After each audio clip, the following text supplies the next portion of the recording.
Libyan oil free from prison early on commercial, compassionate grounds. Europe celebrates outbreak, continuation and profit from war on the world. Afghan election marred by difficult questions, crumbling fantasy and death. Hello, consenting adults. Welcome to the fucking news. I'm sucking piss from the big cock of lies. Here are the headlines tonight. Outrage has erupted in the wake of the Scottish Government's decision to release Libyan oil on commercial grounds. Western oil companies had been unable to explore Libyan oil since it was framed for the murder of 270 people when Pan Am Flight 177 was blown up over Lockerbie. Here's our lying correspondent, Hugh couldn't make this shit up, with the story. Pan Am Flight 177 was blown up over Lockerbie in the Scottish borders in 1988. Of that, we can be sure. Almost everything else we're told about the case is total bollocks, dreamt up by fantasists to obscure from view the kind of duplicitous international double-dealing propaganda and vested interests our world leaders engage in every fucking day. But who gives a fuck about that? I'd be lying if I said I did. Ali Abracadabra Open Sesame Scapegoat McGrahy was convicted of planting the bomb and sentenced to life, even though the case against him is known to be a total frame-up, with the CIA planting the evidence from the Maltese clothes shop weeks after the event, paying witnesses millions of dollars and suppressing evidence that supported his defense. Now he has been released on compassionate grounds and returned to Libya after being diagnosed with terminal cancer. He is receiving treatment and taking some light exercise. With McGrahy's release, the way is now open for Western oil companies to do business in Libya, whose oil reserves are said to be worth, oh baby, 40 billion a year. And for Libya to buy our weapons. It seems propping up murdering regimes with oil wealth is okay with us, and Colonel Gaddafi joins an illustrious list of tyrants doing business with the UK and US. However, politicians on both sides of the Atlantic have had to walk a difficult path, simultaneously sucking Libya's oil-rich cock whilst also pishing lies into the mouths of their own people. Gordon Brown didn't say, there was a conspiracy and a cover-up, some double-dealing, a deal on oil, and I instructed the Scottish ministers to release McGrahy and gave private massage assurances to Colonel Gaddafi. Tony Blair visited him in 2004 and 2007, sucking the same oily cock as me and returning to pish the same hot steamy untruth into your mouths. In America, President Obama made this imaginary statement. I am outraged that American companies must now make billions from Libyan oil. It is inappropriate that the victims' families cannot be told the truth because it would embarrass the CIA. I will do nothing about this as soon as possible. No one is more aware of the potential profit, pain and suffering the decision causes. Blah, blah, blah, blah, etc. This is Hugh Can't Make This Shit Up for the fucking news in Lockerbie. Back to you sucking pish from the big cock of lies.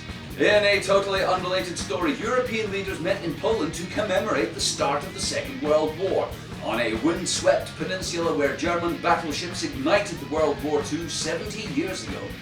European leaders vowed yesterday never to forget the lessons of the 20th century's bloodiest conflict. There's money in war. Oh yeah! Ha.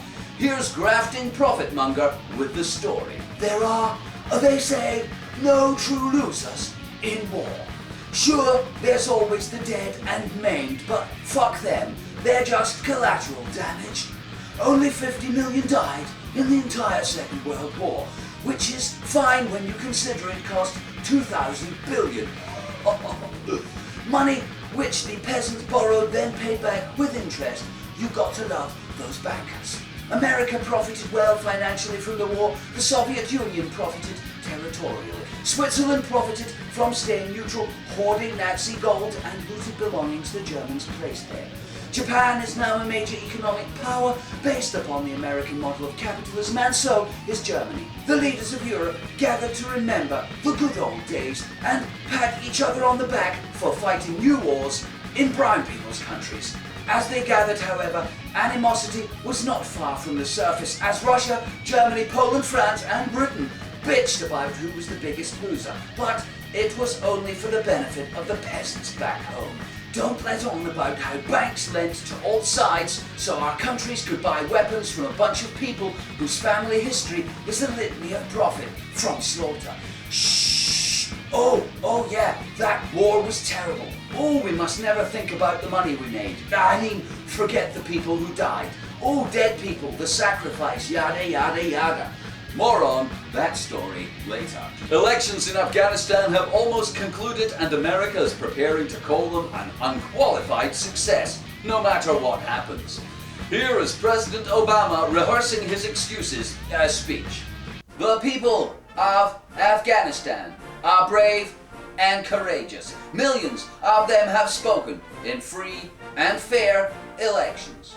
10% of a population of 32 million voted for Mohammad Karzai to be president, and if that isn't a democratic mandate worth killing for and dying to defend, I don't know what is. As a result of these historic events in the country and because of the newfound stability and peace brought to Afghanistan by our occupation, we need to send more troops to the country.